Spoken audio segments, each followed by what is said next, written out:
it is the pinnacle of academic achievement.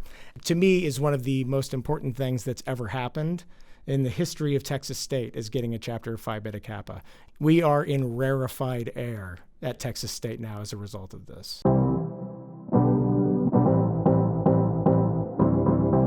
Welcome to the podcast that we call The Current, where we talk to faculty, staff, students, alumni, and friends of the university about what's going on at Texas State University.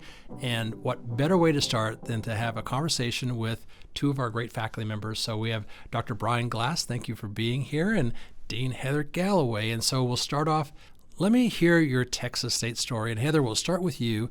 How did you end up where you are, and how did you end up here at Texas State? I'm one of the long-timers at Texas State, and I came here in January 1996. Wow. And I actually have family members who went to Texas State, an uncle. My sister has 3 degrees from here, so I knew the place really intimately and knew it was something, someplace that I really wanted to be a part of the mission. So I came as an assistant professor of physics, and then after doing that for about a decade, I transitioned to being part of the honors program at the time. And so I'm the first dean to lead the honors college. So it's new every year, but it's not new in that we always have amazing students, and our mission to educate those students has never wavered. Never changed. So where'd you grow up? I grew up in Houston. I'm a native really? Texan, Okay. so Okay. 5th generation on my mama's side. Undergrad, grad school? My undergrad was up the road at that big school that I prefer not to name.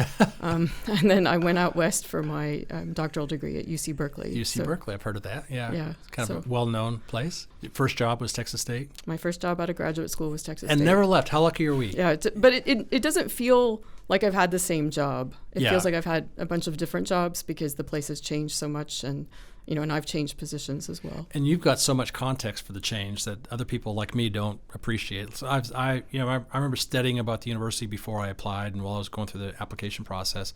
But my picture of it, I'm trying to learn more about the history of it, but my picture of it's pretty truncated, and yours is much different. Yeah, a little longer, and then I heard stories from my uncle growing up, about what his undergraduate experience was like, coming here in the 60s. He lived in Arnold Hall and was a chemistry major from the Valley. So I've gotten to see a lot of different aspects. Bryan, what about you? So I grew up in Chicago, and I wound up going to Lake Forest College as an undergraduate, north of Chicago. And then I went over to Wake Forest College. No, Lake. Oh, Lake Forest. Okay. Yes, not Wake Forest, not Wake Forest University. Yeah. I went to Lake Forest College for my undergraduate degree, where I was made a member of Phi Beta Kappa, and then went to the University of Cambridge over in I've heard UK. of that. Yeah. And then I went to UT to do my PhD because I'm a modern British and British imperial historian. And at the time, UT had the best program in the United States for modern British and British imperial. And then this was my first job out of college 13 years ago. I actually got hired as an adjunct to teach one class, and it went really well. So then they hired me back permanently, first as a lecturer, then I became a senior lecturer, and then now I'm a professor of instruction. Well, it's great to have both of you here. You mentioned Phi Beta Kappa, and so that's really what I want to talk about today. So this past year, actually about a year and a half ago, I guess, we applied again to become a Phi Beta Kappa campus. It wasn't the first time we did this, but we actually were successful this time around. And I remember hanging out with you guys in Washington, waiting with bated breath for the decision. Actually, it was Baltimore, wasn't it? Yeah. And waiting with bated breath to see if we're accepted. I was having to catch a plane, so I had to live through the drama leading up to the vote. They voted, and I said, "Well, good. I'll have time to find out if we made it." And then they said, "We're going to take a break now, and we'll come back and tell you the results of the vote." And so I had to leave, get in the cab, and go to my plane. So I missed the big celebration. But let's start at the beginning. And Heather, you might have been probably one of the earliest ones involved here. But what inspired Texas State to go after this recognition? I think Kathy Jaffe really deserves the credit for bringing it up, and she somehow found out that I was Phi Beta Kappa, and so we started talking about, what does it take to become, a Phi Beta Kappa chapter at Texas State? What would we have to do? So the two of us started looking at the application process, and we started talking to the provost and the deans of the colleges that are most likely going to have students for Phi Beta Kappa, and they were supportive. They said, "Do you want to apply?" And then 2012 we applied, and we did not get a site visit. And then in 2015, we applied again, and we did not get a site visit. And in 2018, Kathy said we need to apply, and I said I'm too tired. Yeah. I can't do it. There was a lot going on, and I talked her out of it. And so then the pandemic happened, and in 2020, in 2021, they were a little late in posting what was going to happen. And Kathy asked me again, and I thought, I'm really smart. I'll figure out how to tell Kathy no without telling what's become one of my closest friends no. Yeah. And we'll survey the faculty, because that's been, we haven't had enough faculty who were Phi Beta Kappa. And that was one of the reasons the national chapter thought we couldn't support a chapter.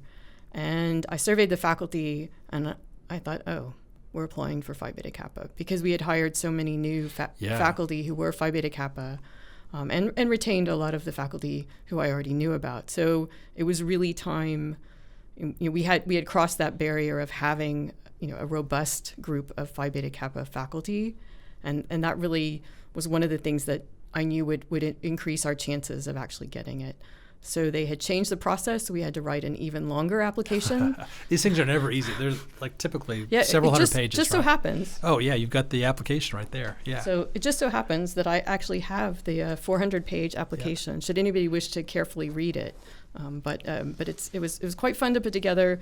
So we actually turned it in 2022, and then after we turned it in 2022, we received a site visit, and they came. They talked to you. Yeah. They met with people. They met with everybody from athletics to our finance people. They checked the university out in so many different ways. That committee the site visit team, liked what they saw and were impressed. And then they went back and reported to the Committee on Qualifications, and the Committee on Qualifications voted to move our application forward. And so every one of these things takes like 6 months. Yeah. So we're waiting, and they called Kathy and I up on a Zoom call, and we're nervous and waiting. And then after the Committee on Qualifications voted, it went to the Senate of Phi Beta Kappa. They voted to put our application forward. And so what you saw was the final vote at the Triennial Council. So it was very surreal for me, because, it had been so long. Been working on it and striking out for so long. But it says two things about not giving up, even though you wanted to a little bit. Oh, more than a little bit. I did not want to write that last application or work. I mean, I had a great team. Well, good for Kathy for sticking with it and encouraging you. And eventually you bought into it, applying again. But then it also speaks to the changes at Texas State. You mentioned having more Phi Beta Kappa faculty and retaining more of them. As the university shifted to having a greater emphasis on research and bringing in high caliber faculty members, that actually got recognized through this process. Bryan, you were a member of Phi Beta Kappa as a student. What was your memory of being a part of that? And maybe as you talk about that, why do we care about Phi Beta Kappa? Well, I got a letter in the mail, and it was it slipped under your door? Something like that, senior year of college, and I didn't know what it was, and I thought maybe it was a joke. So I went to a very small liberal arts school, and I was friends with the dean, and so I went and saw the dean, and I said, "Hey, can you enlighten me on this letter I got?" And he said, "Oh, that's Phi Beta Kappa. You have to accept. Yeah. Whatever you do not throw that away." And I'm like, "Why? I've never heard of this." So he ran it down for me why it was so important and such an honor. And then once I learned about it and went through the initiation and learned the secret handshake. Yes. And you're joking about that. Yeah, exactly. Not secret anymore. Yeah. I really became enamored with the history of it. I'm a history professor, so I absolutely love getting into the history of it and finding out that it is almost as old as the United States itself. Yeah. Founded on the 5th of December, 1776, by five undergraduates at William and Mary, College of William and Mary in Colonial Williamsburg. And they were trying to come up with a debating society where they would basically put the Chatham House rules in place, where anything you said could not be taken out of. You could take it out, but you could not give attribution to it to try to protect the other members, because they were talking about some pretty hairy subjects, given that the revolution was going on around them. And then it spread from there to Yale and then to Harvard, which kept it alive when they had to shut down William and Mary during the Revolution, and has just been expanding ever since. It is the pinnacle of academic achievement. Sure. And I told Heather this when all of her and Kathy's hard work paid off. I said that to me is one of the most important things that's ever happened in the history of Texas State, is getting a chapter of Phi Beta Kappa. It puts us in the top 11.5% of universities in the United States, top 10% of students there. You have 17 U.S. presidents who have been Phi Beta Kappa, 42 Supreme Court justices, more than 150 Nobel laureates. We are in rarefied air at Texas State now as a result of this. You know, one of the things that we're always thinking about is, you know, being the best we can at everything, but about also when we target things like becoming an R1 institution or having a great athletics program, it's about the reputation of the university as well. So targeting things that are valuable and things that are hard to attain. So becoming an R1 institution, there's only 130 or so of those out there: Harvard, Yale, Princeton, Texas A&M, and so on. And so we want to be part of that. We want those universities to be our peers, not just our aspirational peers, but our real peers. And the same thing kind of plays out with things like an honor society like Phi Beta Kappa. And so the oldest, probably most prestigious of the honor societies are out there. And actually, it's not just limited to your GPA, but it's also they're getting a little broader in their scope of disciplines, but traditionally has been more focused on the liberal arts. You want to talk about that, Heather? Yeah, so the stipulations include that students have to have a predominantly liberal arts and sciences background. So we've been looking carefully at students' transcripts and do they have enough hours in the arts and sciences. The other stipulation is that they have a math or logic course. It turns out that we have very high requirements for all of our degrees, so virtually all of our students meet those. But they also require that students have the equivalent of 4 semesters of a foreign language.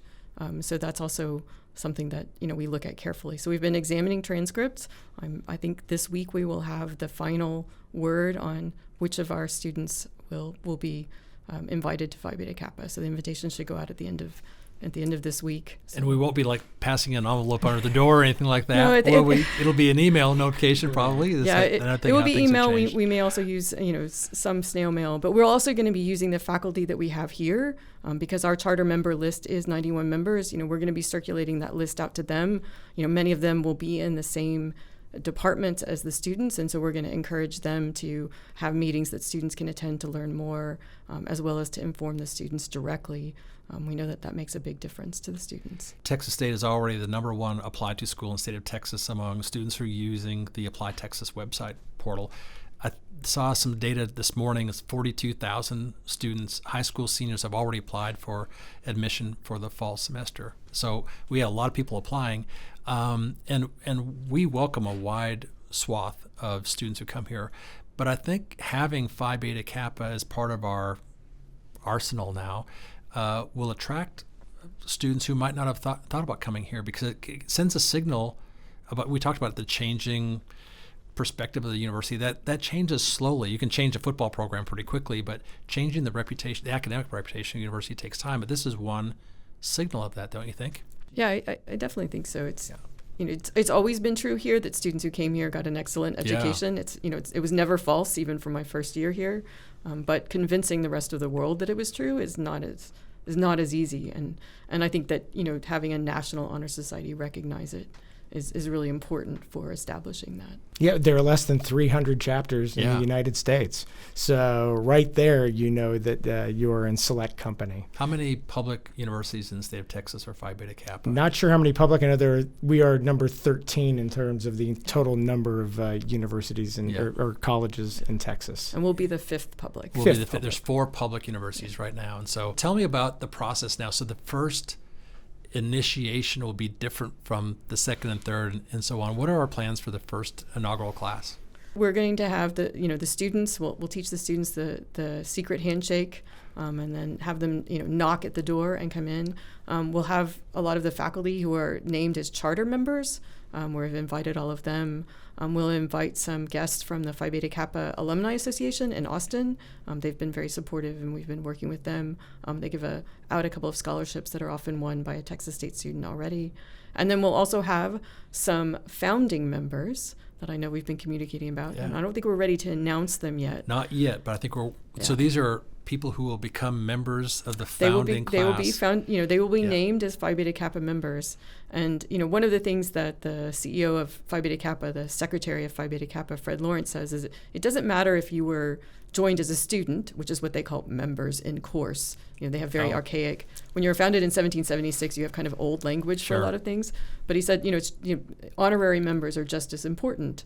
We have a faculty member who went to school at Texas State, but then when she was at believe University of Iowa, she was, Jill Preuss was made an honorary member, and you were someone who too, yeah. made so he made a clear point that these are important members. So some of these will be our alumni who, of course, weren't Phi Beta Kappa when they were students because we didn't have a chapter. Yeah. So it'll be really fun to be able to announce those founding members as well. I'm so glad we're able to do that because we have so many alumni that have been very successful, gone off and done some great things, and would have been Phi Beta Kappa qualified if we'd had that at the time. So it's nice to be able to recognize some of those folks. Yeah, I was the Dean of Arts and Sciences at University of Oklahoma, and because of that, I ran the ceremony because Phi Beta Kappa belonged in the College of Arts and Sciences. And at my very first ceremony, they inducted me into the society because I couldn't run the event without being a member. And I always felt like I didn't really earn this because I was a criminal justice undergrad, and I'm not sure if criminal justice would be included now, but it wasn't one of the disciplines that would have been Phi Beta Kappa. And I always felt kind of bad about that. But through the process of working through the application process, when I met with the group that came to visit, I mentioned how I always felt kind of guilty about being a member but not really qualified. And they said, "Oh no, we treat honorary members as if they are full members, and we have respect for folks who have been brought into this honorary process as well." So what's next for Phi Beta Kappa and this group? What do they get out of being part of this group? I think that one of the important things is that, that difficulty in establishing the reputation of Texas State, also comes to our students. Yeah. Some of them struggle with an imposter syndrome or that, they may not have come, a lot of our students are first generation. And so I think this helps to put a stamp of, no, you are the very best in the nation, right?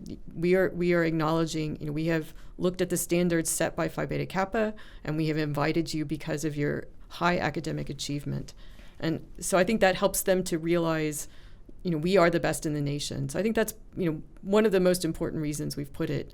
Phi Beta Kappa chapters and bringing the faculty together to promote, the ideals of the liberal arts and science education. Many of the chapters go on to host different kinds of invited speakers or to having different events that are on our Phi Beta Kappa and to bringing that.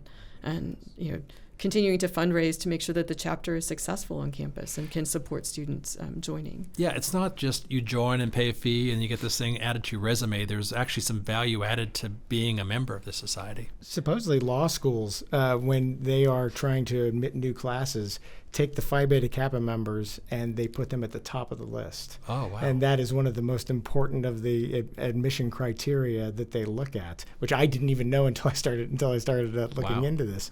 So again, you are with very elite company, but not exclusive company, Elitist. right? Yeah, we're not elitist, exactly. Yes. If you want to know what the secret handshake is, just go on YouTube, and there's plenty of people showing you what the handshake is.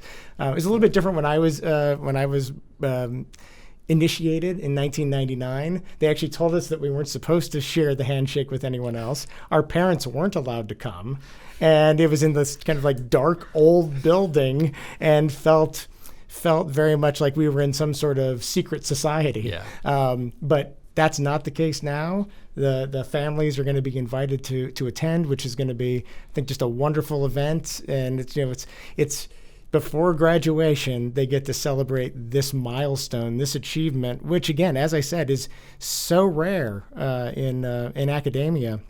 It's so rare to be a part of Phi Beta Kappa that anyone who's invited, I hope that they will listen to this and watch this, and they will know that they need to accept it. I've been talking to my students in class already, and now they're so excited. Like, am I on the list? Am I on the list? It's like, funny. I'm not revealing any names on the list. What a great thing for Texas State. Thank you all for leading the effort for so many years to get us to where we are.